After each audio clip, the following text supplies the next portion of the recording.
here. I hope you guys are as pumped as I am. This is going to be a great day. All right. Well, welcome back, everyone. This is Robinhood Stock Market Watchlist group on Facebook. My name's Carlos, and we also have Dave here. Dave, go ahead and say hi. See ya. Hey, guys. Good to see you. Carlos, I'm going to start by saying thank you for having me. It's always exciting, and man, it's going to be a volatile week. It's going to be a volatile week, brother, and I'm extremely. pumped to be here. Oh, I can't wait. So, and then today is Sunday, 28th on April 2024, and this week is definitely loaded with a lot of events. But before we get in ahead of ourselves, let's first kind of look a little bit of into the past, so that way we kind of know what to expect here, come Monday, because there isn't any economic report scheduled for Monday. But let's take a little recap of what just happened on Friday. And again, if you haven't tapped in my screen, be sure to click on the Robinhood screen on the in our Discord. So going into last Friday's recap, looking at the most active stock options, we have Tesla as number one with almost 3 million options volume. Nvidia was second place with about 2.7 million in options volume. Google third place at right about 1 million in options volume. Meta, which is fourth place with right around 1 million, as well as Intel. Microsoft has also made the list. Amazon, which is usually in the top three, has definitely trickled down the list, as well as Apple. But they have some activity coming up ahead later on this week. Snapchat, we've talked a lot about Snapchat in the last several weeks. Unusual buying activity has been detected, and now all of a sudden Snapchat was up 27%. AMD, great time for semiconductors. We kind of put out an alert about the government doing the little event that they were having regarding semiconductors, and it definitely paid off very well.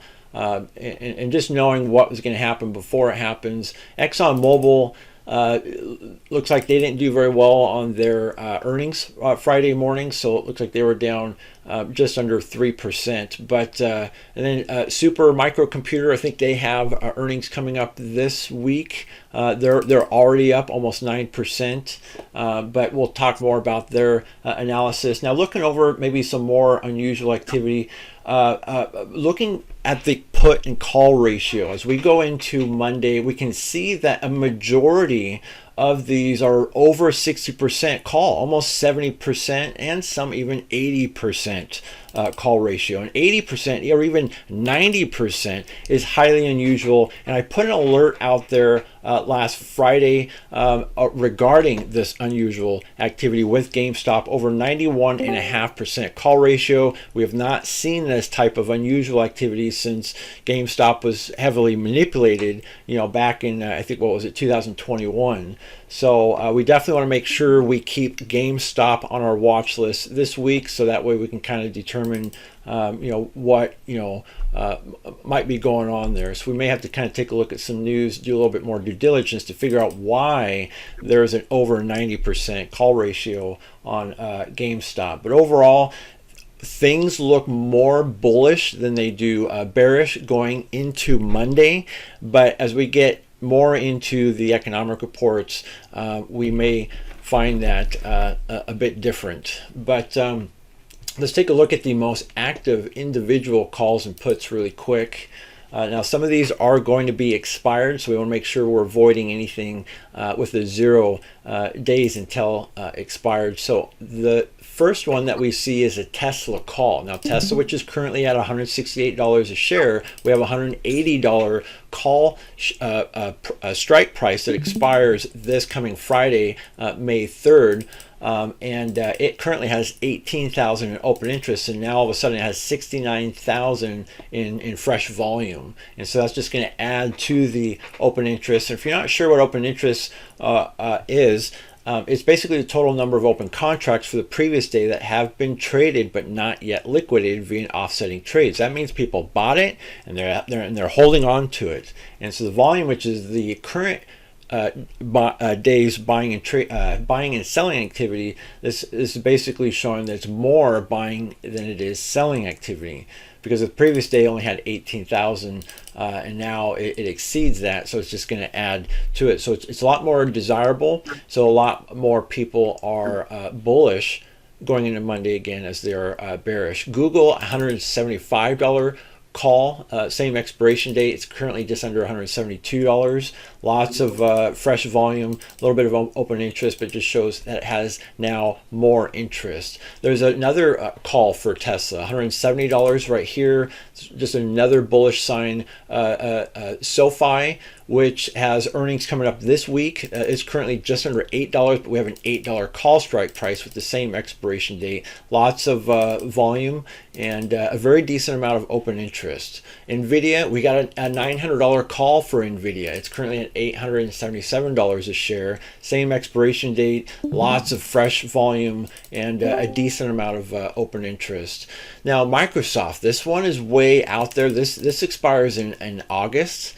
Microsoft, which is currently at $400.06 a share, we have a $375 call strike price. This one is deeply in the money, making it very, very valuable, which shows that a lot of rich, people are buying, because every call, every contract is like $4,400, per contract. And so when you're a millionaire, you don't want to overwhelm yourself with a lot of contracts, because when you're buying and selling like hundreds of contracts at a time, they execute in spurts. And so as the price changes with the shares, so do the prices of the contracts. And while your order is partially executed, now it's going to stop. You have to go back in there and change it. And so you want, when you have that amount of money, you don't want to have that many contracts. So you want to put more money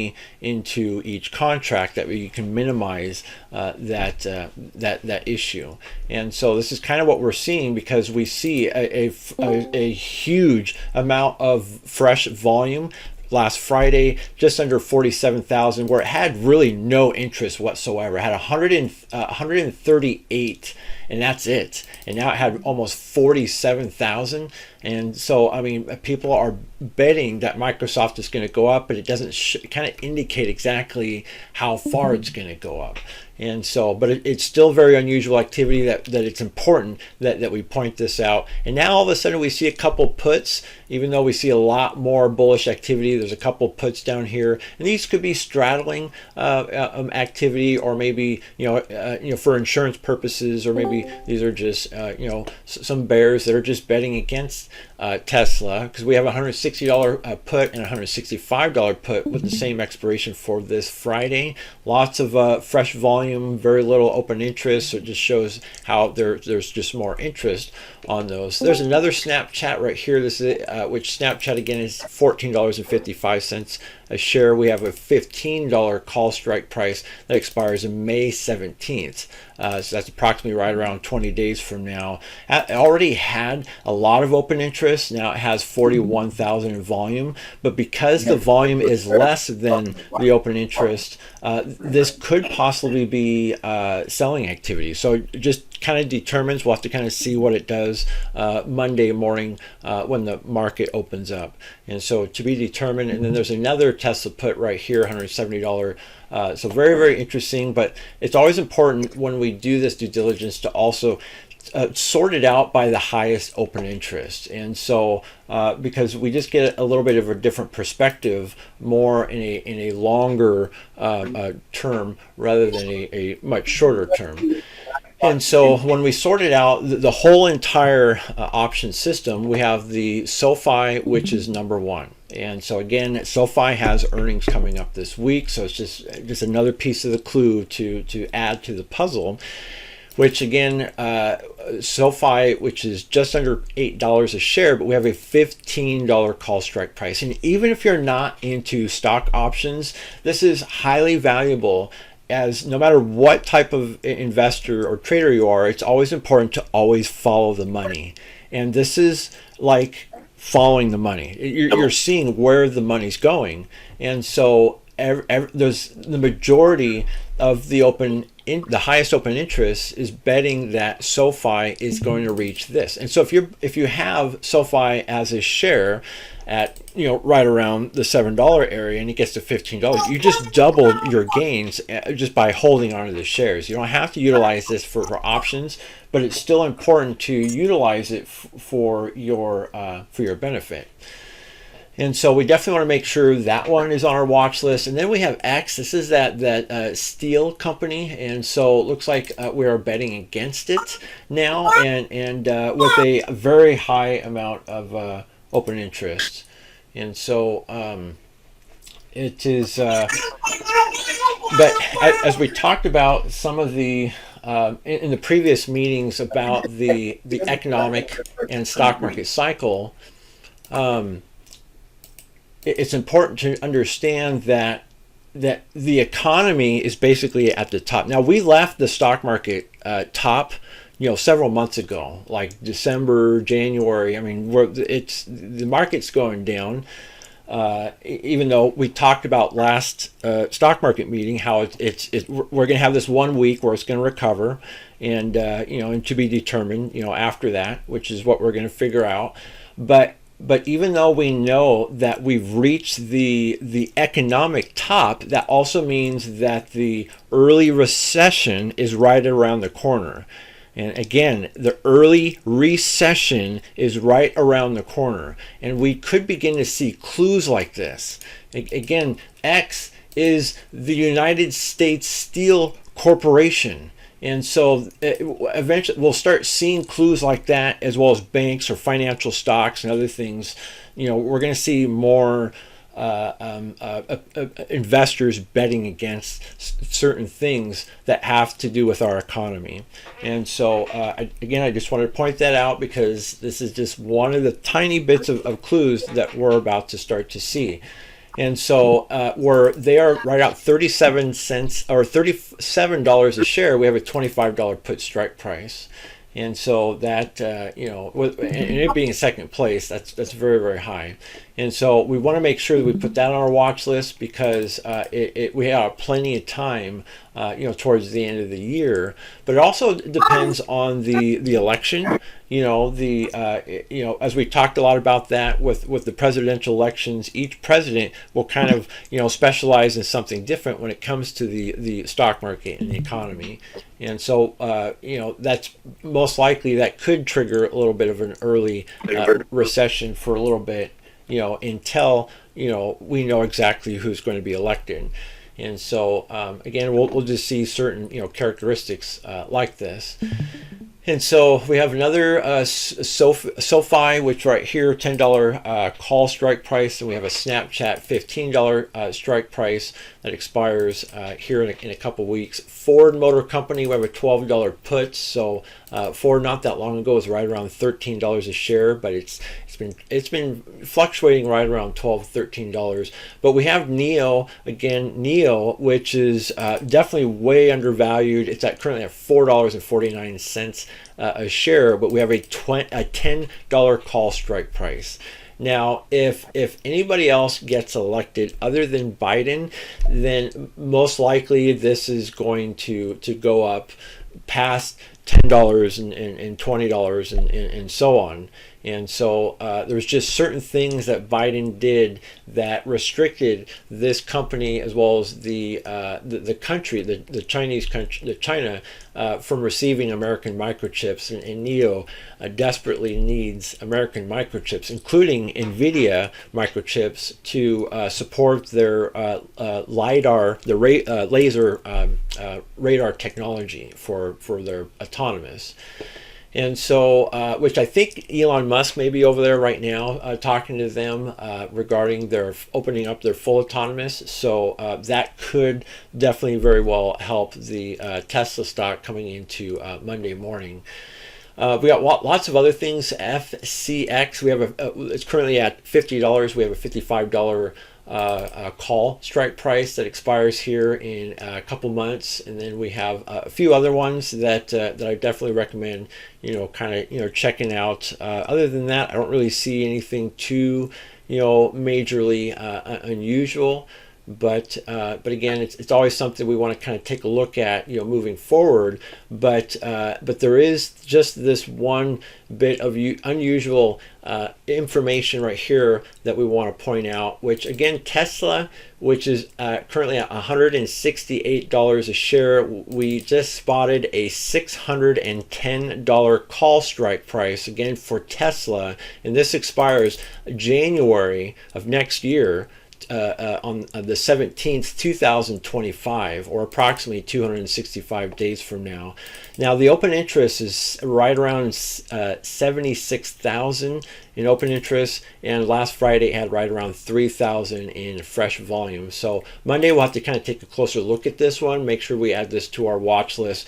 But also, it's always interesting to determine why are people betting that that Tesla could reach there. Now, there's been several news with Tesla, other than, like I said, Elon Musk in China trying to open up their full autonomous, but also I think there's rumors that he's back on board on wanting to build a $25,000 Tesla vehicle. So it's a little iffy there. First, it canceled it. Now they're on board. We'll kind of have to see what's going on there. But also, he really wants to mass produce that robot. This is mass producing, like meaning building and selling millions of those Optimus robots. So, and I believe with what clue that we saw a couple days ago, he wants to, I believe,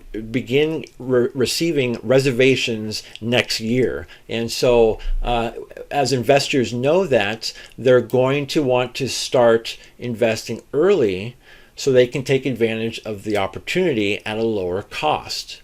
And so just be mindful of what can happen with Tesla. And then we have Apple right here, which is currently at $169. We have a $250 call strike price with the same expiration next January 17th, 2025.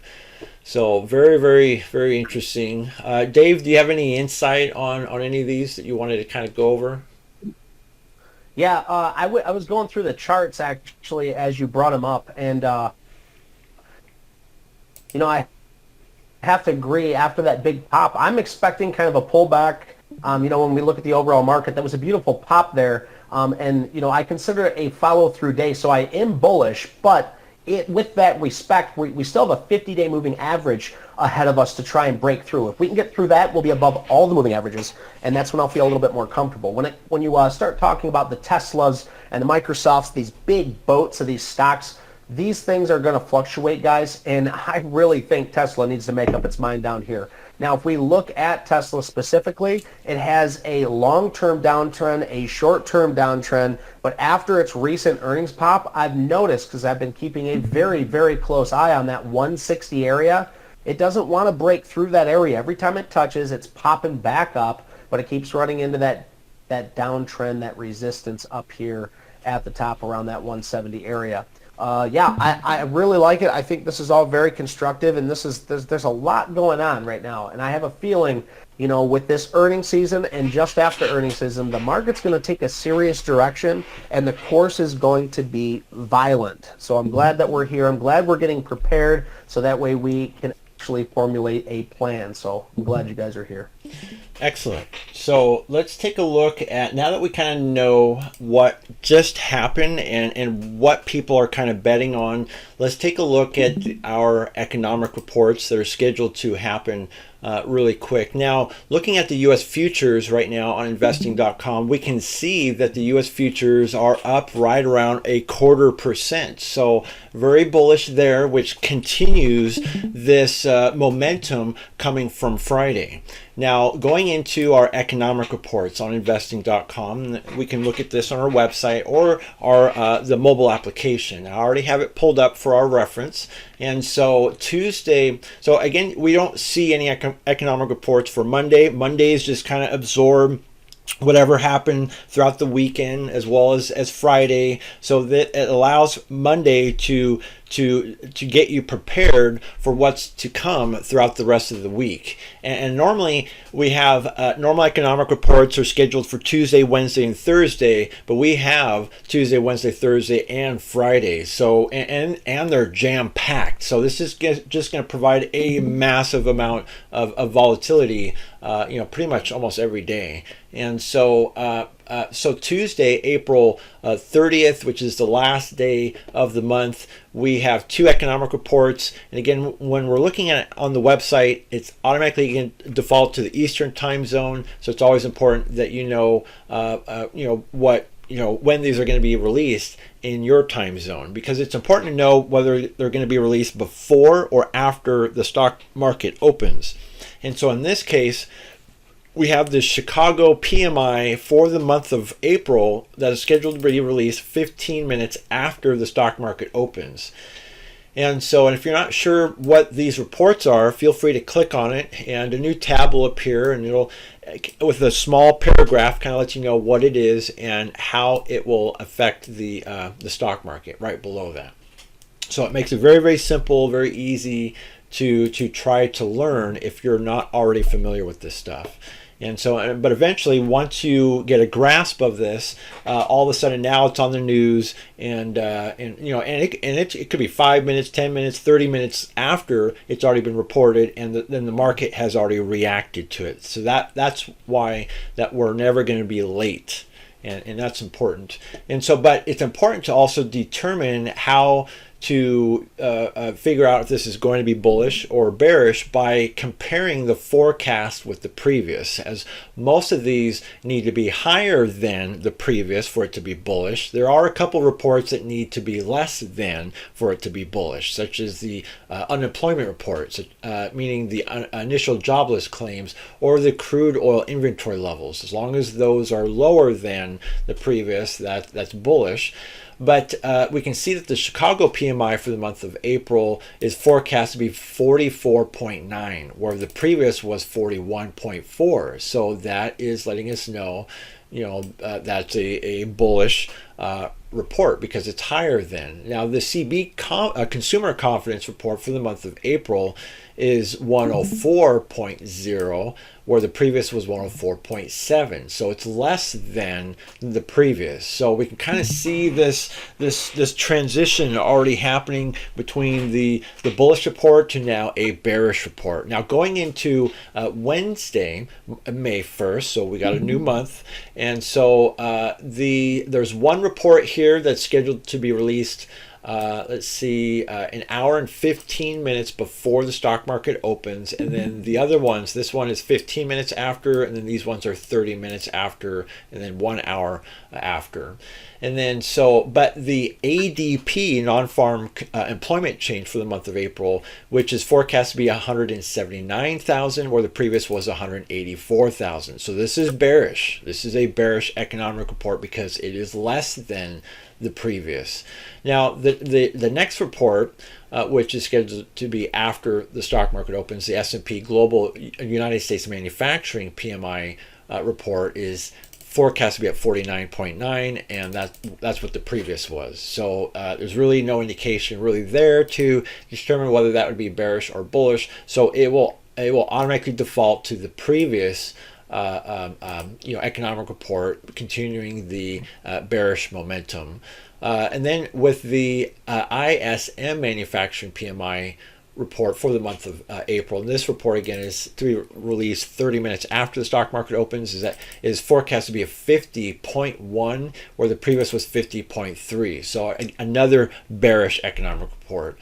Same thing with the ISM manufacturing prices for the month of April. 55.6 is the forecast, where the previous was 55.8. Another bearish economic report.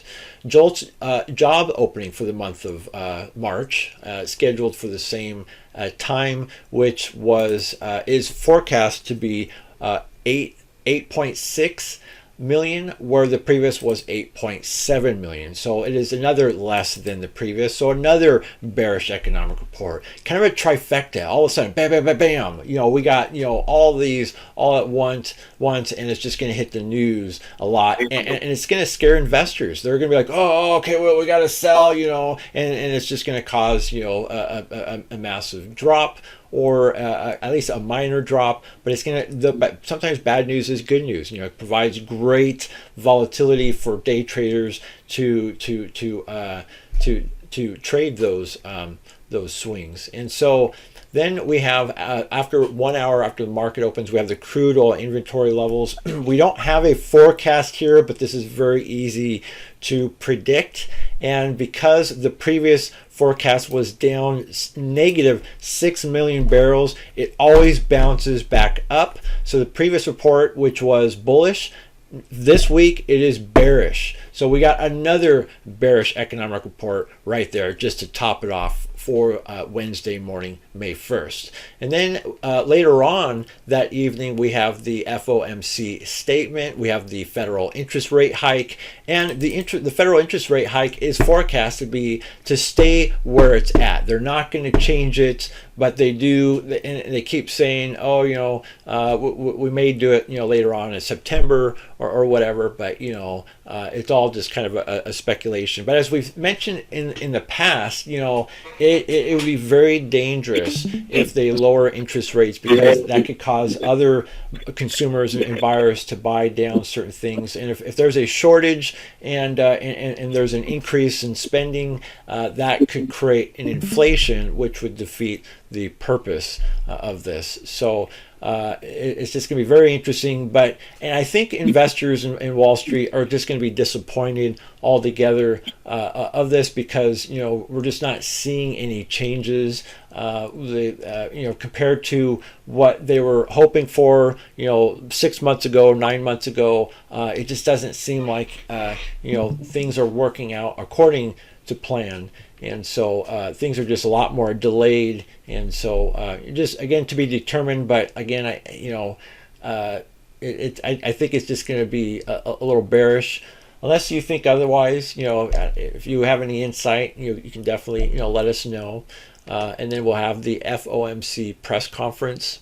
And it's just going to provide a lot of volatility, especially during power hour. And so and if it goes down, which most likely the market will, usually it tends to try to bounce up a little bit and try to recover. So power hour is also going to provide a lot of great buying opportunity on Wednesday, May 1st. And then Thursday, we just got the one economic report 1 hour before the stock market opens. This is our unemployment report, the initial jobless claims, which is expected to be higher than the previous. So another bearish economic report for Thursday. But we'll have to kind of there may be other federal speakers. Some like schedules for like the presidents are kind of created daily, and so and that report is usually available to the public sometime right about midnight Eastern time, or 9 p.m. Pacific time. And so that way we can kind of know what the White House schedule is, as well as the President Biden. That way we're always aware of when they're going to speak and what they're going to talk about. And so, which is how we're able to find out that they were going to talk about semiconductors, last week. And that's why we knew that was a good time to start pumping those up. And so and it works. So the government just provides certain clues, and that's why we got to make sure that we keep our eyes open and alert. That way we are aware of these, because they can't just say, hey, it's time to pump the stock up. We have to know these subliminal messages, so that way we know what they're trying to say. And so Friday, another packed week or packed day full of economic reports. We have 3 economic reports that are scheduled to be released 1 hour before the stock market opens. We have the average hourly earnings month over month for the month of April. Then we have the non-farm payrolls for the month of April, and the unemployment rate for the month of April.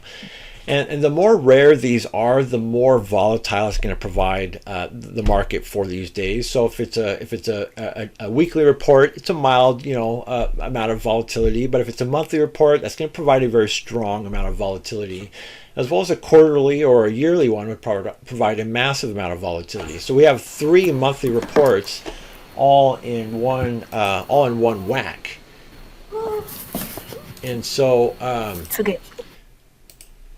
so that is going to provide a lot of volatility a Monday morning, 1 hour before the stock market opens. And so, but to determine again what kind of volatility, we see that the average hourly earnings is forecast is 0.3%. That was the previous. Non-payroll or non-farm payrolls is forecast to be at 243,000, where the previous was 303,000. So that is another bearish economic report. Unemployment rate was 3.8 is the forecast. Previous is 3.8. So out of the 3, 2 of them are the same, but one of them is showing be prepared for bearish characteristics. Then 15 minutes after the stock market opens, we have the S&P Global Services PMI for the month of April. This is forecast to be at 50.9, and the previous is also 50.9. So there's really no indication. I mean, it could go either way, but most likely because we have the one bearish economic report, it'll probably continue that. Or at 10 o'clock, 30 minutes after the stock market opens, we have the ISM non-manufacturing PMI report for the month of April is forecast to be at 52.0, and the previous was 51.4. Unfortunately, we don't have a forecast on the ISM non-manufacturing prices, but it'll eventually populate itself here, I'm sure, tomorrow morning, Monday morning. And so, but we can always kind of take a look at, they don't have the next following week populated with information. So, but it could be the next following week after this one could easily be bullish, but we just don't have enough information yet. And that's why it's important that to not only look at this during the weekend, so that way we can always plan our trades and trade our plan, but we also want to look at every day, because certain things could be changed. They could add things, they could populate certain forecasts in there, or maybe they could easily modify it. As well as looking ahead at the next following week, eventually every day we'll start seeing things populated. That way we can try to determine what the next following week is going to be like. And so Dave, you have any insight? Do you have any thoughts? Are you bullish or bearish on the interest rate decision? When it comes to the interest rate decision, I think it's been so well priced into it. If we use the CME Fed tool, it can show, and I've been saying it for over a month now, the May we stay. We're going to stay at 5.5%. Papa Powell has said numerous times in the past meetings, if you were with me when we live streamed them, that he does not like to take the market by surprise. He is to stay. That's what everybody's expecting to happen. So I do believe that it is going to stay at 5.5%, but that doesn't mean it's not going to be volatile. So I think, yes, it's going to stay. I don't think we're going to see any surprises, but I do think leading up to it with the PMI reports, the ISM reports, the job opening reports, and that non-farm payroll report, I think it's going to adjust our future outlook on those Fed rate hikes. But I do still believe in May we stay. So that's all I have to say. And also one other thing, before we actually go through the earnings, I just would like to remind you, I do like to go over the overall S&P 500 and where I'm at. Because when you ask me if I'm bullish or bearish, I always go from a technical standpoint, and I think that's why we're such a good team, because you look more at the data. I ingest the data as well, but I look at the technical standpoint as well. So if and when you give me that pleasure, I would like to go over the S&P 500 before we start the actual earnings, the deep dive in the earnings. Yeah, let's go ahead and do that now, because then, that way we can do the earnings next. So, if you guys want to tune back to Dave's screen, let's take a look at the graphs and charts. Yeah, guys, so just real quick, if you want to click on my screen, I'm sharing my screen. My name is David Worrell. I'm an affiliate of Robinhood Stock Market Watchlist. We team up with each other, Carlos and I, to bring a kick-ass just group here so we can bring you both sides of the story so we can look at a little bit of everything. If you click on my screen, I can give you the actual overall look of the market on a technical analysis. I've been studying technical analysis for quite some time, and I love to share that information with you. If you find anything entertaining or if you learn anything at all, you can go to my YouTube channel. It's David Worrell on YouTube. Hit that subscribe button. It's absolutely free. I am exactly like Carlos in the sense that I'm not going to ever ask you for money. We are here doing this for us, but we know the community, the people out there, they need to learn, they want to learn, and if we form a community and we make it strong, we are all looking at the same thing and we all can move in that same direction. So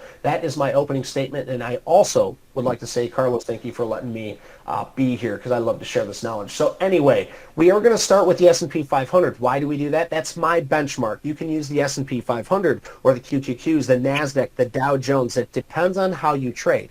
But with the overall 500 stocks that are in the S&P 500, they use a broad analysis in the overall market using ETFs from all over the place. So it uses the healthcare, the financials, the vehicles. I mean, it has every ETF. So it's very, very spread out. So when you look at the S&P 500, you're looking at the overall market conditions. So now I'm in here on the daily. I'll zoom out. You can see this is all the way back here from October of 2017.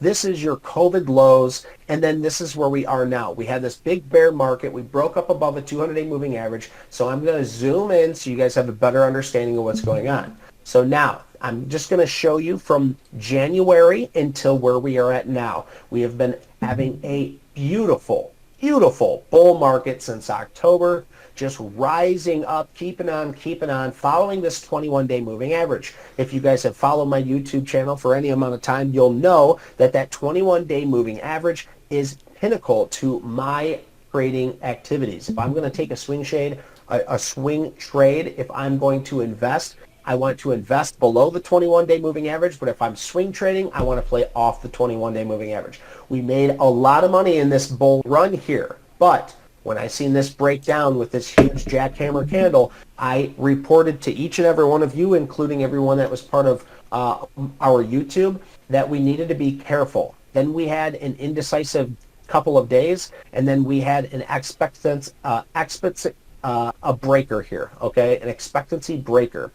When this broke down, guys, that's when I changed my whole idea of this bear market, okay, when we broke it down here.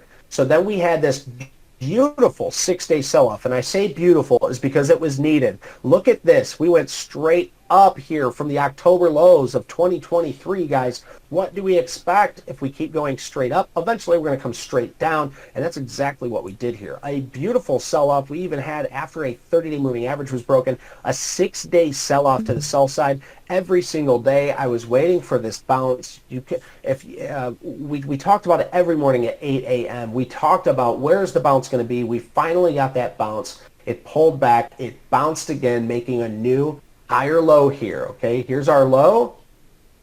Here's a new higher low for you, okay? Now, where will this be making a new higher low? I'll tell you what I'm expecting. I'm expecting this 50-day moving average, this rising 50-day moving average, to at least show some resistance here. If we see resistance, it's not all over. Maybe we already are seeing the resistance as you see here. But right now we're above a 21-day moving average. So I am looking to find longs in this market, but I am not going full account just yet. I'm not trading on margin. I'm not going my full account. I'm not doing anything crazy or out of the ordinary. I'm looking to pick up some things if we pull back in the leaders. And if you were here before Carlos joined us, we were talking about the leaders in the market, and we can go over them a little later in the night. But we will talk about the S&P 500 if it breaks through this 50-day moving average. Let's give this some time, make another new higher low. So long term, so far, this is looking extremely constructive from a technical analysis pattern. Also, I am a little bearish going into this week because I'm expecting this volatility to cool off, trade sideways before we break higher and continue higher. Now, my $500 area here, this is where I'm going to get a little scared. This is a psychological area of $500, and after we break through all this volatility and we start to chill out, this $500 area is going to be more of a decision maker. And if we start to break through that $500 area and then we start to break through this 97.50, that's when things are going to get a little scary, a little skeptical, and that's where my hands are going to be off until we get back up in this area. So right now I would say, Carlos, the overall market, very constructive. The S&P 500 looks very similar to the Qs. It looks very similar to the NASDAQ. The only thing that's not looking healthy is your big boats like Dow Jones Industrial. We'll just take a look. Dow Jones, DJW? No, Dow Jones. Oh, boy. I'm going to have a brain fart. And the IWM. So if we look at the IWM, it's under a 21-day moving average. And that Dow Jones Industrial is not looking nearly as well either. Let me just bring it up because it's dollar DJI. That's fine. I'm using too many platforms here. So if we look at dollar DJI or the Dow Jones Industrial Futures, okay, we are still not above that 21-day moving average. But now you do have to understand the Dow Jones Industrial are all your biggest boats, so it takes them a little bit longer to get to where they're going. Same thing with this this breakdown. Same thing with the breakthrough. You're going to see this Dow Jones Industrial take a little bit more time. So the DJI, the Dow Jones, the Dow Fraser's down. It's not looking good. The IWM, not looking so good. So we need to see some more constructive action from them. But when it comes to your S&P 500, we just barely got above that 21-day moving average. We need to get above that 50, and I'm expecting a bit of a pullback, hopefully some sideways action before we have a constructive push to the north side. And that's about what I got for the overall market, Carlos.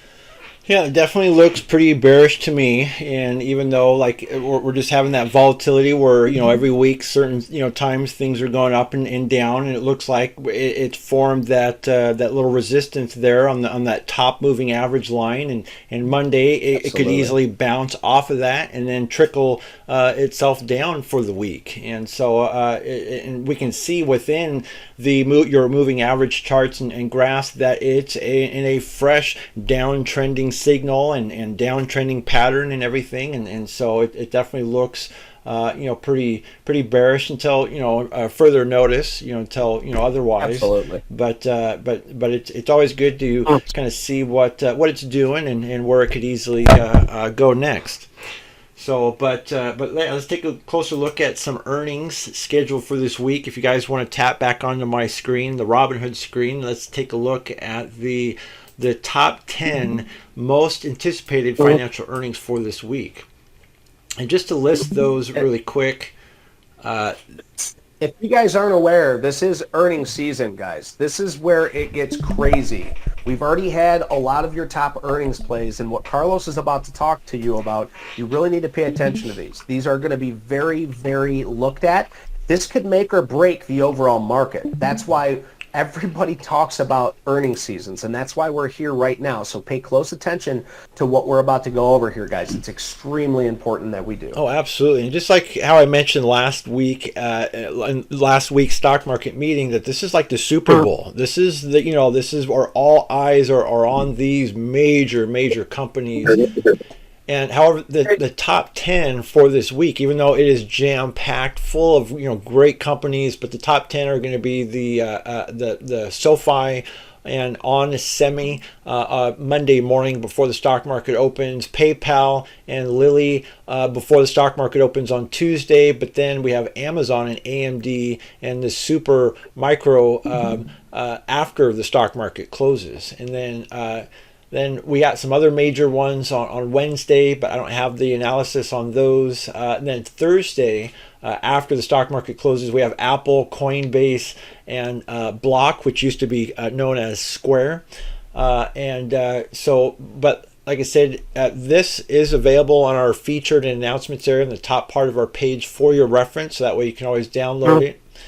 But the number one, again, which was one of the top ones, is going to be Amazon. Amazon, which is AMZN, they're confirmed to release their earnings on Tuesday after the stock market closes, and they're expected to beat their estimates. Investors are bearish, however, going into the company's earning release with a 79.9% expecting an earnings beat. And you guys see some of these clues, expecting an earnings beat, but investors are bearish with a very high probability that they're going to beat, which usually indicates that they're already priced in. It's already known. It's when you have more uncertainty, it just makes things a little bit more. Sometimes it makes things more certain versus this being more certain. It could be uncertain. And that's why we want to make sure that we are aware of what's going to happen, because easily this thing could go the other direction. Now, option traders are pricing in right around a 7.5% price movement in either direction, and normally it moves right around 6 to 7% in recent quarters. Now, on Friday, April 12th, there was an unusual amount of buying activity, 30,000 contracts of $185 call that expires on Friday, June 21st. So with this information, we really got to take a look at the graphs and the charts on this one. If you guys want, let's tap into Dave's screen really quick. Let's take a look at his charts. So I'm really excited to be going over Amazon. I've been talking about Amazon for quite some time now. Very, very obvious reasons, right? It's a huge stock in this overall market. A lot of people are watching this. It's a huge company, and they make big, big moves. Now, it is a slower mover, but it's much faster than a lot of your big Dow Jones, Coca-Cola stocks, okay? So even though it's big, it still moves 2.3%, which is about twice as fast as those huge stocks that we're usually seeing in the trillion-dollar market cap. Now, what is this big gray area? Well, the red line is showing you where it's bounced off. 1, 2, 3, 4, broke through a few times and then headed back down. So we'll just call it 6, 7, okay? 7 or 8 times. This price action area around 177.50 has been a huge area of rejection. Now, what happened when we got back up here after an amazing bull run for the past 2 years? Look at this, guys. Well, we're starting to reject. The question is here, so I'm going to zoom in. Remember this gray area? We're starting to reject here, right? And once we rejected, this is something that I consider extremely bullish. When you get a huge rejection, a fast and clear rejection, and it just gets bought right back up, okay? Not even just coming back up to the high of day or back up halfway. We're talking this thing got bought right back up like this sell-off didn't even happen. That's showing that institutional ownership is buying this thing up, but of course, with the earnings date coming out on the 30th, which is in 2 trading days, guys. We're talking Tuesday, right? Tuesday, this thing is going to pick a direction, okay? I either think if earnings doesn't come out as expected, that this thing will have a nice, slow heel down, back down, and then we're going to have to come back down somewhere in this area to hopefully find some support, okay?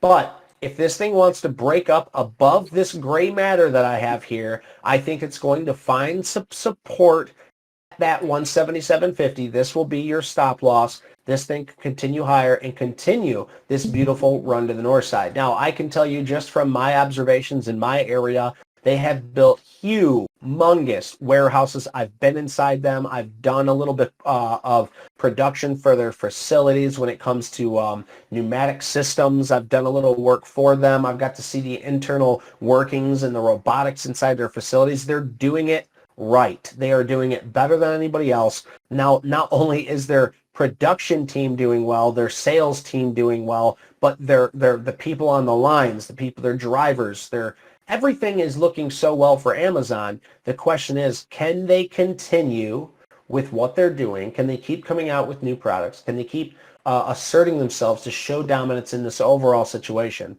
Or are they going to be stagnant? Did they max out? Is this all that they're worth? So we'll know that after earnings. It'll pick a direction. It'll show continuation, or if it's going to fuddle around here and start heading back down, trying to find some support, maybe back down here at 130. So that's what I have for Amazon.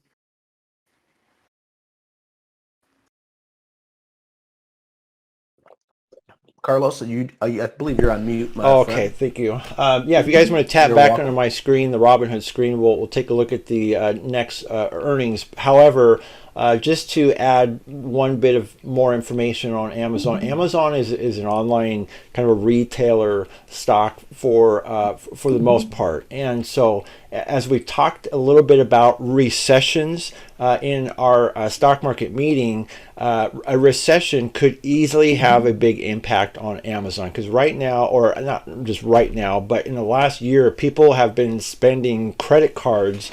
Going into more credit debt more than ever before. You can Google that. You can look at all kinds of charts and graphs. And I mean, it is what it is. And but eventually that's going to run out. And the spending is going to decrease, and so is the revenue for a lot of these retail stocks.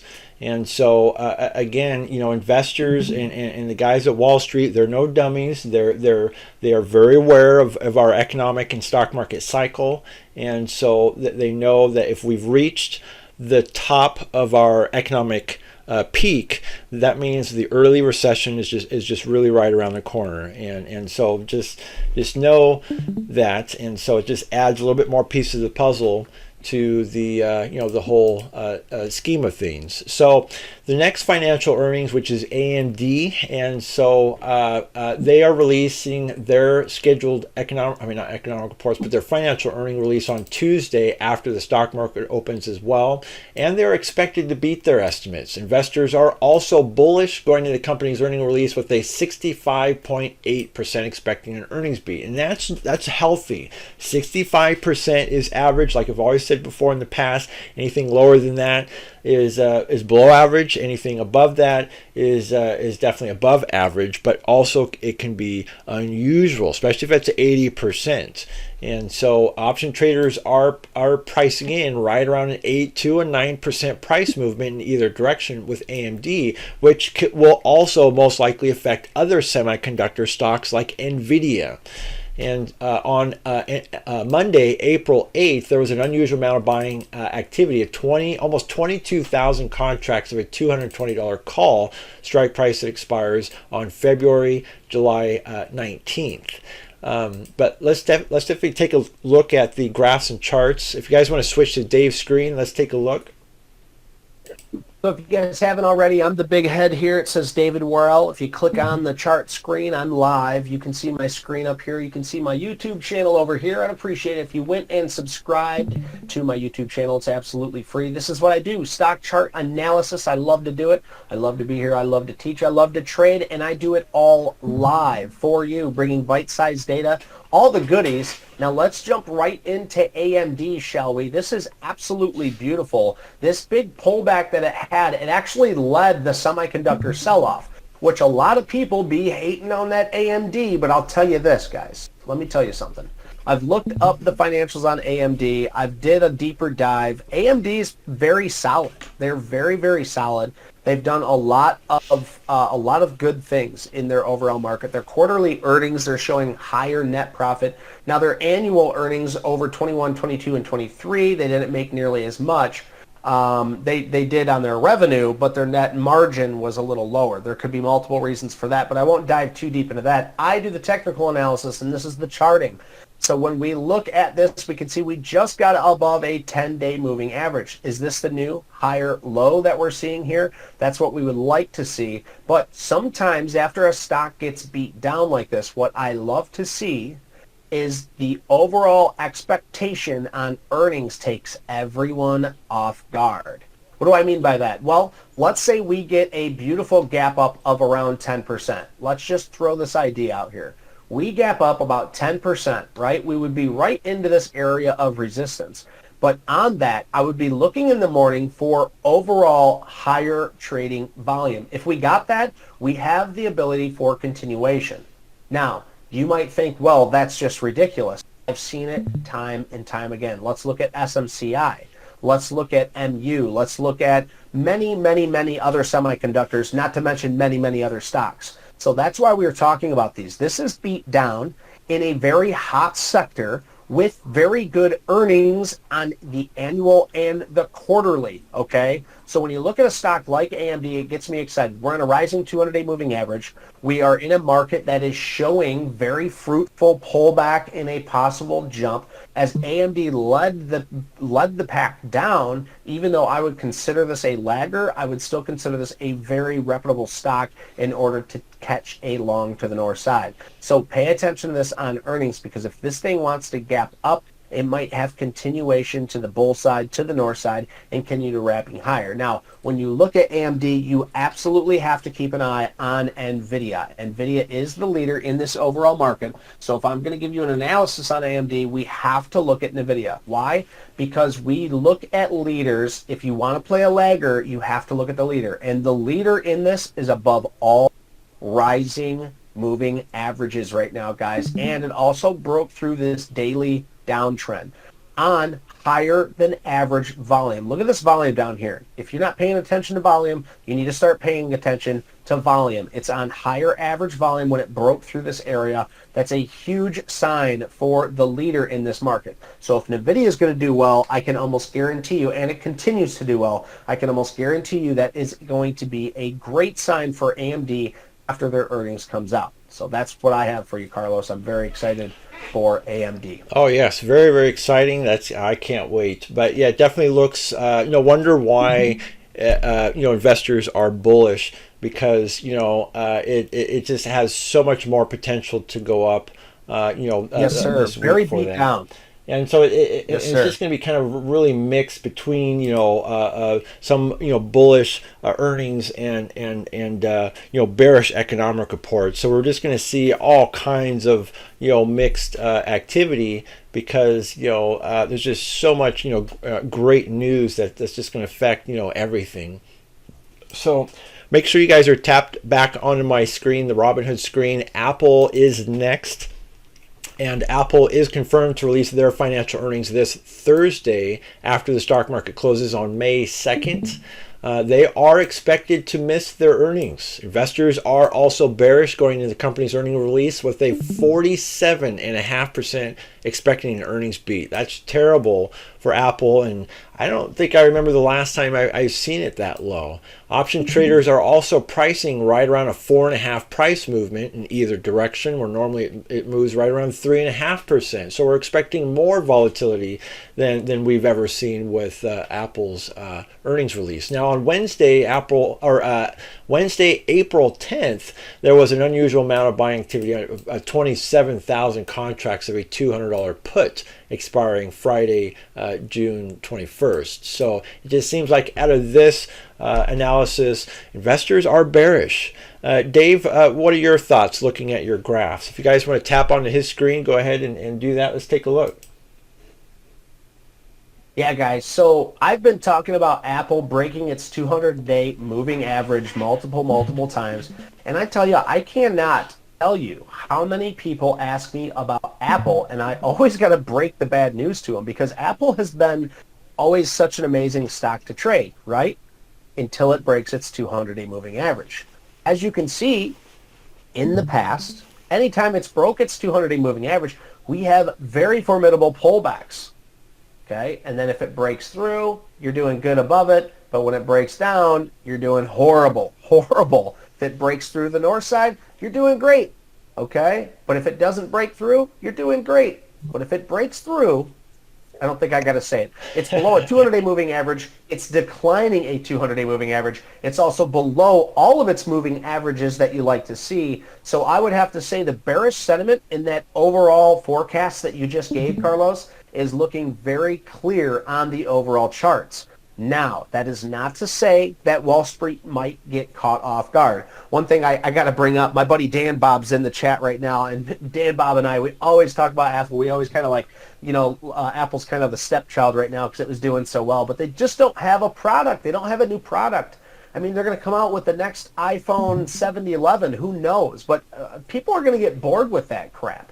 They tried to come out with that virtual reality headset. They kind of got laughed at. It's cool, but it's just not the right era for it. It needs to be game-based for it to take off. Businesses aren't going to pick up on it. And, I was one of the first in that virtual reality. I used HTC Vive. I don't know if you guys remember that. I was plugged in before anybody else when it came to virtual reality. And I think virtual reality is so cool. Yes, I do think it is the future. But I think Apple made a product that was too expensive for your typical consumer. They're not going to be able to mass produce it. And I'm pretty sure I just read something where they had to stop production. So when they're coming out with these new products, they're not successful. What's happening with the Apple Car? They're not doing it anymore, right? I mean, all of this coming up, and what are they doing with AI? I mean, they're not a leader in AI. When I think of AI, I think of Google, Microsoft, NVIDIA. I think of the big tech giants. Apple, it's a big tech giant, but it's just not in the right sector right now. Everybody's making cell phones. They have too many competitors. Anyway, long story short, if this thing can take us by surprise and get above that 200-day moving average, you'll hear me change my tone. But right now, I'm extremely hawkish on Apple. I've been shorting Apple's pops anytime it comes up into an anchored VWAP area. And if you're not familiar with anchored VWAP, it's something I do go over in my YouTube channel. It's something that Brian Shannon uses. I study all the great leaders, so I know a plethora of different ways of trading, and I only stick to about 3 or 4 different strategies depending on our overall stage analysis. But I've been trading, I've been watching this, I've been watching the VWAP, the anchored VWAP on this. I've been watching it smack into that anchored VWAP, and every time it sells off hard, guys. So that tells me that institutional ownerships are selling off on each one of these pops, and until it gets to an area where there's demand, we got a lot of overhead supply. And that's what I got for you, Carlos. Oh, definitely. Yeah, so I'm still bearish, and looking at that, it definitely looks bearish, continuing that downtrend momentum. And so, we can easily see why investors are so bearish with Apple going into this week. So the next earnings this week, most anticipated, is the Super Micro, which is SMCI is the ticker, and they're confirming the release of their earnings on Tuesday after the stock market closes, and they're expected to beat their estimates. Investors, however, are bearish going into the company's earning release, with a right around a 66.5% expecting an earnings beat. Option traders are pricing in right around a 15.5 price. I mean, right around, not 15.5, but right around 15% price movement in either direction, where normally in recent quarters it's moved right around 13%. Now on Wednesday, April 17th, there was an unusual amount of buying activity of 6,000 contracts of a $1,300 call strike price that expires Friday, May 17th. So very, very interesting how we're kind of seeing some bearish and bullish clues here. Dave, what's your insights on your graphs? If you guys want to, let's tap on his screen. Let's take a look. Yeah, guys, just click on my screen. It's a live screen with the big chart and the big heads in the way. Listen, guys, anytime I get a chance to talk about SMCI, I will take the mic and I will spit some beautiful words into it. I'm telling you, SMCI was a trader, and I say was, okay, because that's past tense. Now, I think it really needs some time to cool off. Now, I'm not saying that this earnings might make it a trader again, but right now, I can't see a play in this trade. The money was made on this push up here. It was beautiful. Look at the volume. Again, guys, look at the volume. When you see volume like this, that's when you need to pay attention. That is a crazy amount of volume in a hot sector. There was so much money to be made here. I remember I would talk to friends and family, and I had some guys that were jumping on board. This wasn't the play for me. I cannot play this, unfortunately. It's not part of my strategy. This is part of my strategy, though. When it breaks back down, it holds a 10-day moving average, it gets tight in this area, and then zips right up higher. This was a beautiful mover. I think what happened, though, is everyone got a little too excited about this. It pushed up too high, too fast, and now it needs some time to digest this price action. Now, if it wants to hold out in this area and then break this trend line to the north side on earnings, you won't hear me arguing. I still think this thing has some room to move. But when it comes to me and the way I'm playing, if I'm going to play this, I'd rather play NVDA, okay, the leader. Now, not to say you can't play this, because you might have a strategy, a back-tested, proven strategy in your books on how to play something like this. But I have to wait till after earnings and then I have to digest the information that it's going to give to me, and then if it can create a trend line or an opening range breakout to the north side after it clears some of these levels, that would be great. But right now, right where this sits, technically, it's at an area of resistance, because the price action in this area would show this is where it is to break out, right? So if it's came down and it bounced off this area once, twice, 3 times, and then it can't go any higher and it breaks down below it, what do you think that area becomes? If it was support and it breaks support, it becomes resistance. Okay, so we're at an area of resistance. I would love to see SMCI do good. I would not ever pray on anyone's demise. But in this situation, we are at resistance that it has proving to do, and I think earnings will tell us a little bit more on what it wants to, how it wants to play. Carlos? Oh, definitely. And if it goes up 15%, that means it's going to touch probably right around $1,000. If it goes down 15%, it's probably going to hit right around $700. And so it could easily go either way. Spot on with that, brother. And with AMD also in the mix with doing their earnings, it's also going to make Nvidia very, very volatile. And so with this kind of volatility, again, we're not sure exactly which direction it could go. AMD could easily go up. This one could easily go down. Nvidia is just going to pick one and kind of go with the flow. And so it may be wise to maybe straddle in Nvidia, because it doesn't matter which direction the stock chooses. As long as it picks a direction, it'll be extremely profitable, because you can only lose what you have on one side, but your gains on the other side are potentially unlimited. So if worst case scenario, with a massive amount of volatility, yeah, you may lose negative 100% on one side, but that also means you may have gained 200% or 500% or 1,000% on the other side, which exceeds your loss, and it puts you ahead. And that's why planning our trades and trading our plan is so critical, because if we fail to plan, we're planning to fail, and that's not us. And so the next earnings, if you guys make sure you're tapped into my screen, it is Sofi. Sofi is confirmed to release their earnings on Monday morning, so that's going to be coming up here pretty soon. They are expected to beat their estimates, and investors are bearish going to the company's earnings release with an 80% expecting an earnings beat. So it's just way too certain.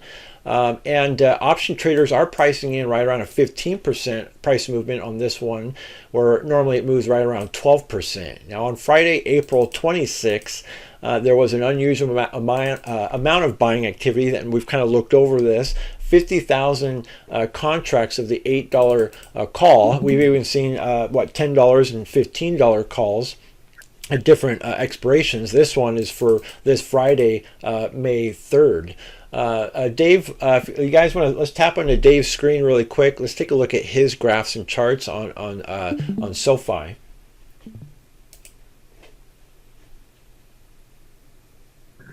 Yeah, guys, so if I zoom out, we have a lot of overhead resistance on Sofi, but not a lot of volume. A lot of the volume started trading on right around this January of 2022. So we do have some overhead resistance up here in the $14 area, but other than that, the only issue I have with this stock is this 200-day moving average. It's still below a declining 200-day moving average, but I will have to give this some positive news, even though you guys know just as well as I do, I don't like even like to do technical analysis on things that are below the 200-day moving average, but this is actually looking pretty healthy. We have a low, a new higher low, a new higher low, and now a fourth new higher low, and this thing is starting to get tight. What do I like to see when it does that? Well, if it's going to get tight here and it breaks this trend line and breaks the 200-day moving average, guess what? We have ourselves a trade, people. I'm actually going to go ahead and mark my charts now. Carlos, thank you for bringing that up. I wasn't aware of Sofi. I guess I just let it cross. Yeah, I think it just crossed my mind. I see Sofi on there and I go, man, that thing's too beat down for me. But then I look at it again and we see these new lower highs. And if we can break up, I mean, just imagine it. Imagine if you were a short trader, okay? You're shorting here, you're shorting here, you're shorting here, you're shorting here. If this thing breaks up to the north side, the shorts are going to cover, the shorts are going to cover, the shorts are going to cover, the shorts are going to cover. That creates more volatility and more buying pressure to the north side, and then you move up higher and quicker. Now, these aren't buy or sell recommendations. This is just a theory from a guy with a big head that likes to chatter about technical analysis. But guys, this is what I see. I like what I see, and I think after earnings, it's going to give me a little bit more of an inclination of which way SoFi wants to go. So, Carlos? Oh yeah, no, that looks good. New higher lows. That's always a good sign. And as we always follow the money, we saw lots of unusual buying activity with with our stock options activity. Even with the highest open interest, we have the $10 call strike price that expires next January, and then there's a couple of them too. And so it's just there's just a lot of signs and clues that investors are bullish with this stock, and so obviously they must feel that it's pretty low as it's bouncing on its bottom. They're betting that it's time for it to go up, and so next is PayPal, and so PayPal, which is PYPL, and they're expected to beat their estimates, and on the April 30th. So that's going to be on Tuesday. Investors are bearish, however, going into the company's earnings release with a 68%. Expecting an earnings beat. Option traders are pricing in right around a 9% price movement in either direction. Where normally it moves right around 8% in recent quarters. Now on Thursday, April 25th, there was an unusual amount of buying activity, about right around 8,500 contracts of a $52 put that expires on Friday, May 24th. So almost a month from now. But I do know that PayPal has been fluctuating kind of right around that $50-$60 area. It's kind of more on that higher side, but the picture I have here shows that they have a new CEO. Not that long ago, he had kind of a new innovation meeting, and just kind of wanted to let people know, hey, PayPal's kind of the first ones to create this whole online credit card processing thing, and so they were greatly advanced at that time, and just really haven't done anything since then, and so he's working on doing a lot of great things for the company, and that's always that always means great opportunities. And so but let's take a look at Dave's graphs and charts really quick to see kind of what PayPal's been kind of doing and where it might be headed. Guys, it's not often you get to see something go to the bottom like this, and then, so this is another great opportunity. And why do I say that? Look at this. This thing was at such a high, such an influx here, and it sold off so hard, so fast, and so quick, and we came down, and we've been below this 200-day moving average for a long time. Now, we're going to zoom in from 6/13 of 2022 up until now. So over the past couple years, you can see every time this dang stock has came up to this 200-day moving average, it's sold off 1, 2, 3, 4, 5, 6 different times. Now something new, okay? Since since March, this thing broke up above it, came up to its previous high, sold off, and then used that 200-day moving average as resistance. It's also created new higher lows. I'll mark them out here for you right now. 1 new higher low, 2 new higher low, 3 new higher low. That is a beautiful thing. That is a beautiful thing, guys. This is my buy area.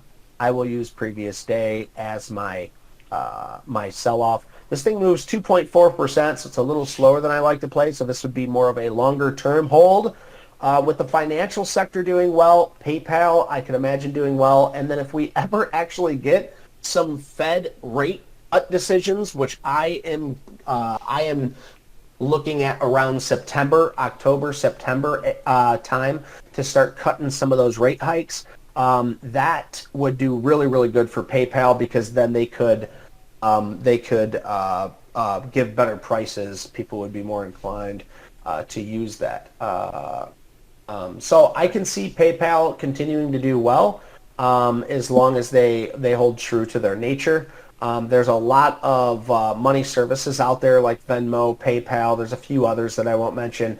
But if PayPal continues to do well, I'm sure that they have the ability to continue doing well. So this looks like a beautiful bottom feeder that created new higher lows above the 200-day moving average. The 200-day moving average does look like it's starting to flatten out here. It's starting to try. So if it's above the 200-day moving average, I'm happy to take a look at it, and I like where it's at. Yeah, no, that looks very good. Definitely very bullish. You know, we see a lot of moving average crossing over and everything, so it definitely looks like it's ready to go on the uptrend. Even if PayPal for some reason does dip down, I think that's just going to be a good buying opportunity because it just has more growth to go here in the near and the late future. So definitely looks really good. Let's take a look at, if you guys want to tap back onto my screen, let's take a look at the next most anticipated financial earnings for this week is the Eli Lilly. LLY is the ticker, and they're confirmed to release their earnings on Tuesday morning before the stock market opens, and they're expected to beat their estimates. Investors are also bullish going into the company's earning release with right around a 73.2 expecting an earnings beat, which is a good, healthy, above average percentage. And option traders are pricing in right around almost a 6% price movement in either direction, where normally it moves right around 5% in recent quarters. Now on Friday, April 19th, there was an unusual amount of buying activity of right around 3,000 contracts of the $810 call strike price that expires on Friday, May 17th. So far this article or this analysis looks very, very bullish, but let's compare it to its graphs and charts. If you guys want to tap back onto Dave's screen, let's take a look. Yeah, guys, just again, my name is Dave Worrell. I do YouTube. I do everything for free. I would love it if you click that subscribe button. It helps support my channel. It's absolutely free. I do everything for free for you. Let me lend you my ears. Let you lend me your ears, and I'll lend you my voice. So this is LLY. The first thing I want to point out, because I always keep an eye on the overall direction of the markets. If we look at IBB, which is the Biotechnology Index Fund, it's been getting beaten up lately, okay? It went up to these highs. All through January, I was playing biotechs to the north side on my breakout strategy, and we made a lot of money on biotechs, right? We would play the strategy. They were pushing up hard and fast. We made a lot of money, but now they're pulling back, and they're pulling back pretty hard, and we're not seeing a lot of bullish generosity to the north side with a lot of your biotechs. That being said, LLY is the leader in those, okay? What do I mean by the big drip? It goes up, it kind of pulls back, it slowly starts to roll over before a big sell-off. Now, I could be extremely wrong. Earnings is always surprising, and the reason why I say that I don't trade earnings is exactly for that reason. It's always a surprise. It always takes people by surprise. But what you really want it to take surprise is Wall Street. If it can take Wall Street, if it can take the financial institution by surprise, that's our big moves. Those are the big moves we want to see. Now, right now, it does look like it's keeling over. We might get another pop before we drop. I am bearish on this on a technical standpoint. It's below all of its moving averages. And as the market had a beautiful push up to the north side in the last 3 days, you can see LLY has not gotten back up anywhere near those highs. As to where if you look at some of our other stocks, they're at least above those 21-day moving average, or the stronger ones, or at least above those 10-day moving averages. So I'm seeing some relative weakness in biotech stocks, or specifically LLY, Lilly. So it doesn't look good for the technical analysis, but everything can change come on the 30th, which is on Tuesday. Everything can change on Tuesday if this earnings comes out better than expected and we pop up above these moving averages and we get back into this resistance area. So it'll be interesting to see what happens with LLY on Tuesday. Yeah, I'm definitely with you on that. I mean, maybe that's the new normal, price range and everything, and maybe it's just bouncing on its new bottom, and because it's just weird how it just mentions how bullish the investors are and with good percentages, but by looking at the graphs and chart, it definitely is telling us it is downtrending until further notice, and so earnings could be the notice. But it just kind of depends on that, and so we just kind of, and we may have to do a little bit more due diligence to see its most active individual buying activity on its calls and puts, just to kind of see where the money's going. Is it going more towards the calls or the puts? We'll have to look a little bit more into that. But let's tap back onto my screen, the Robinhood screen. We got Coinbase coming up here for its next financial earnings. Coinbase, or COIN, is the ticker, and they're confirmed to release their financial earnings this Thursday, May 2nd, after the stock market closes. And they're expected to beat their estimates. Investors are also bullish going into the company's earnings release, with a 64.3% expecting an earnings beat, which is good. Option traders are pricing in right around a 13.5% price movement in either direction, where normally it has moved right around 6.5% in recent quarters. And on Friday, April 26th, there was an unusual amount of buying activity, right? Just under 19,000 contracts of a $255 call that expires on Friday, May 3rd. So that's later on this Friday. But I do want to point out that Coinbase, obviously, they specialize in cryptocurrency platform, and I want to remind you guys that, and it's something we talk often in our stock market meetings, that cryptocurrency has a 4-year cycle, where we have 2 years of a bull market, and then we have 2 years where it's a bear market. This year, 2024, is the reset of the cycle, where we enter the bull market. So it'll go all throughout this year and next year. 2025 is the bull market. Now 2026 is the beginning of the bear market, and it will just plunge during that time. And then 2027 is where it just kind of ranges right around there, and we want to buy back in after we sell our crypto late 2025. That way we're preventing that plunge in 2026, and then we want to buy back in the bottom of the typically the first quarter of the 2027, which is the last year of the cycle before it resets again in 2028. Now, anytime we are in a bull market for cryptocurrency, there's a lot more activity on these platforms. You have more people that are referring their friends and family on it. It just means more volume. It just means more buying and selling activity. That is great for the stock.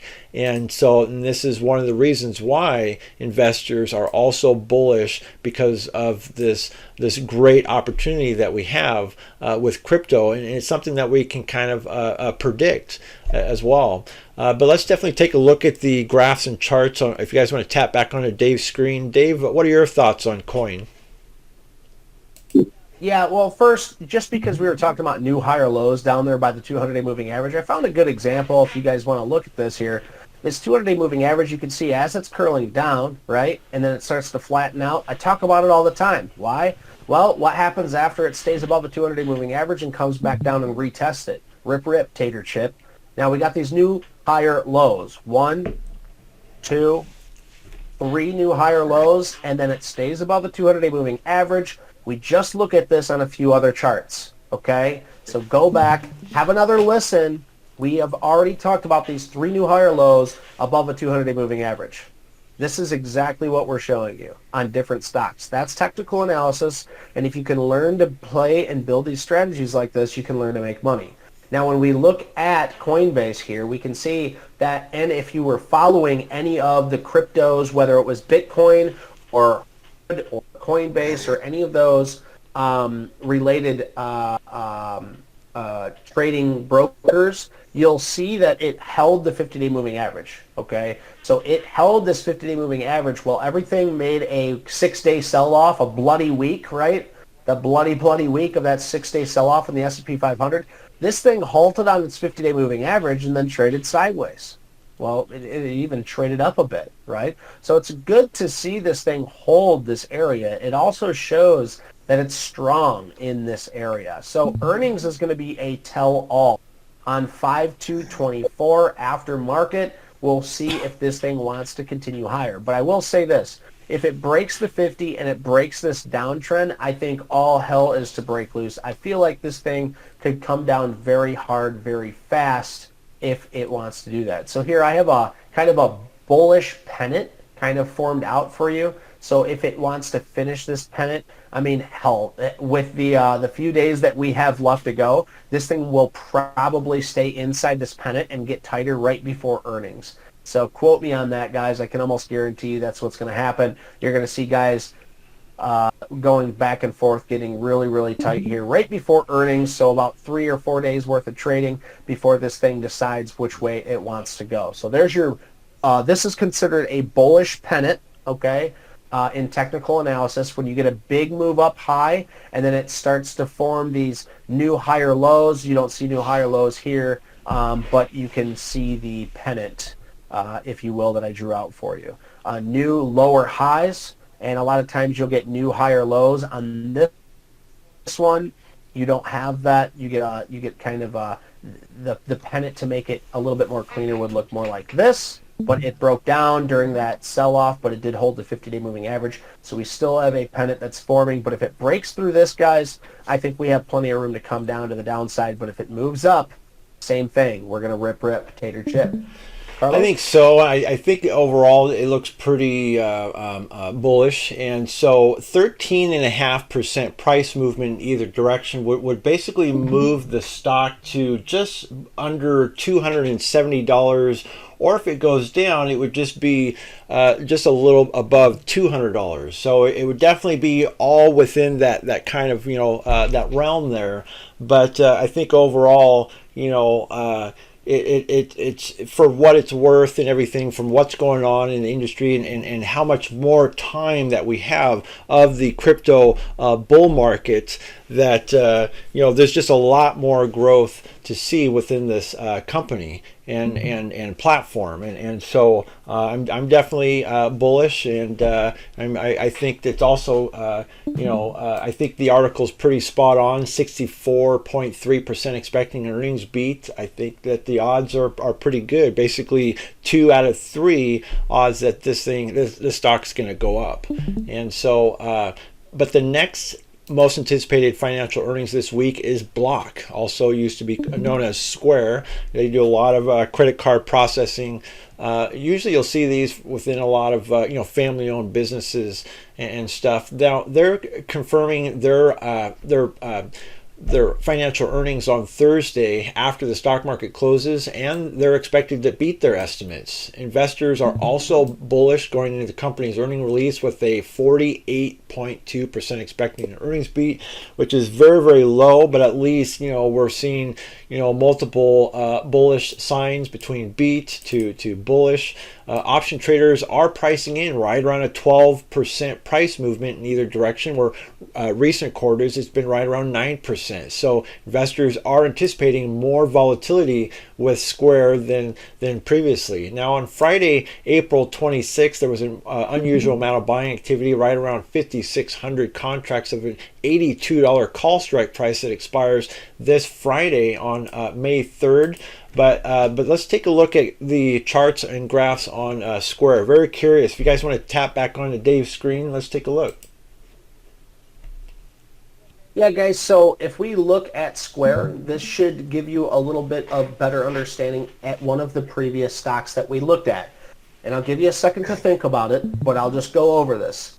We have this huge runner-up, a huge pullback, trading sideways, breaks below a 200-day moving average, and then comes around here again. And it's in the same exact space, and that was PayPal. Square is a lot like PayPal. They hold the same types of the credit cards, the buy and sell, type function where you can, send money to each other. I'm not totally keen into this sector, so maybe I shouldn't try and dive too deep into it. But the technical analysis shows that we are above a rising 200-day moving average, showing new higher lows. So I am bullish on this, but I cannot tell you what's going to happen on earnings. So earnings comes out on the 2nd. So I really think that this has a chance of moving higher if it comes out with good earnings and good forecasts. It needs to get above this area right here, though, guys. This is its tell-all right here at this 88.30-ish area. Let's just say 90, so we don't sound silly talking about this. If it can get above this $90 area, I think we really can head much, much higher. I think this has a lot of room to go up. And also, I always look at the volume. You can see the volume that was traded up in these areas is nothing compared to the volume traded down here, meaning there's a lot more people buying it in this area rather than buying and selling in this area, which that price action will tell you it's not just you and I buying it up down here. It wasn't just you and I buying it in this area. It was institutional ownership buying it in this area. And it was institutional ownership selling it in this area and buying it back up in this area. That high volume is not just retail traders. That high volume is institutional ownership doing their due diligence, buying and selling those trades, whether it's in this channel or if they're building a bigger position for a swing trade to the north side. That is to be to tell. So if this thing wants to continue higher after earnings, I'm not going to try and hold that thing back. Let it rip, tater, chip at 3.9%. This thing could actually get some legs. It definitely could get some legs. So keep that on your watch list. And yeah, thanks for bringing that up. Oh, definitely. And we're not the only ones that are seeing these moving averages. You have other like hedge fund companies, these millionaires, billionaires, they're seeing it too. And with that long-term moving average crossover that just happened, in the last, few months, they're seeing it too. And this is kind of their long-term, short-term buying signal. And so we could continue to see these new lower highs with between Square and PayPal. So just another great ones to keep on our watch list. And last but not least, we have on Semi. And so and that's why I always post these pictures, because sometimes a picture can say 1,000 words. They're just part of that semiconductor industry. I think they build a lot of like servers and all kinds of stuff for huge industries. But the ticker is ON for on, and they're confirmed to release their earnings on Monday before the stock market opens. And so this could also potentially affect other semiconductors like AMD and Nvidia, but just more mildly. But they are expected to beat their estimates. So hopefully that'll continue to add more bullish momentum as we go into Monday, as earlier in this meeting, as we were doing our due diligence on what investors were doing. But investors on this analysis are bearish going into the company's earning release, however, with a 55.7 expecting an earnings beat. Option traders are pricing in right around a 10.5% price movement in either direction, where normally it's moved right around 8.5%. Thursday, April 25th, there was an unusual amount of buying activity, right around 6,000 contracts at the $55 put strike price. That expires on Friday, June 21st, later on this year. So this would be a very interesting one. I haven't seen the graphs on this one. If you guys want to take a look at Dave's screen, let's tap on his screen and let's take a look. Yeah, guys, I don't have much good to say about ON Semiconductor. Now, if we look at all the semiconductors, if we look at all the semiconductors that we've been looking at, I always start with NVIDIA. Why? It's the leader. We want to watch the leaders in the market, especially if you study some of the greats like William O'Neill.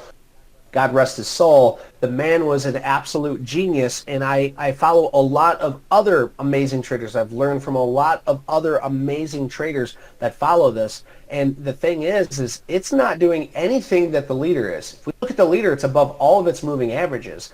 Not to even mention this 208 moving average that's curling to the downside.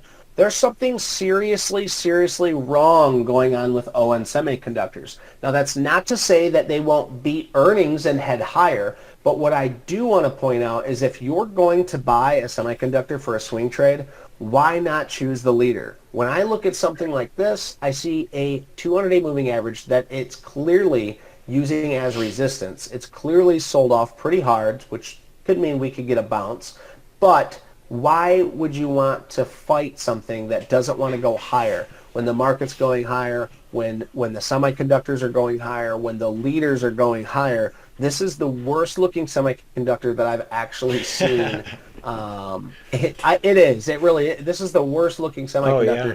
I'm sure there's a few more out there that might look worse, but we don't need to bring them up because they're not having the earnings. So with that being said, I always like to finish on a positive note because I know this is our last stock, and then I'll say my final piece before I cut out, guys. But with the earnings, if I'm looking at this on a technical standpoint, there's thousands and thousands of other technical traders, whether they're in hedge funds, whether they're money marketing accounts, whether they're whoever, any financial division looking at this stock, they're thinking the same damn thing I am. I promise you that. They're looking at this and they're saying this is a garbage stock.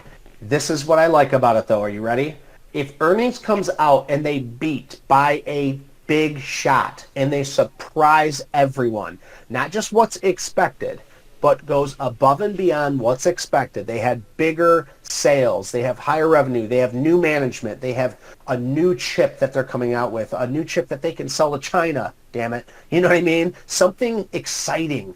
And this thing gaps up above all of its moving averages, 10, 20, 30% higher.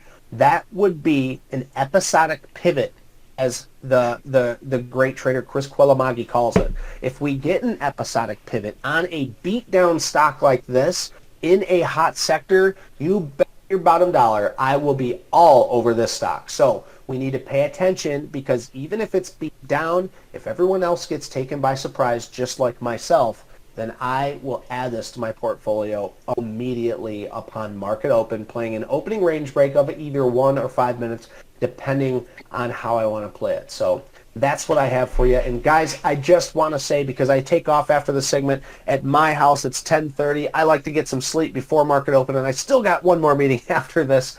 But I always have to say, Carlos, thank you so much for having me. I love being a part of Robinhood Stock Market Watchlist.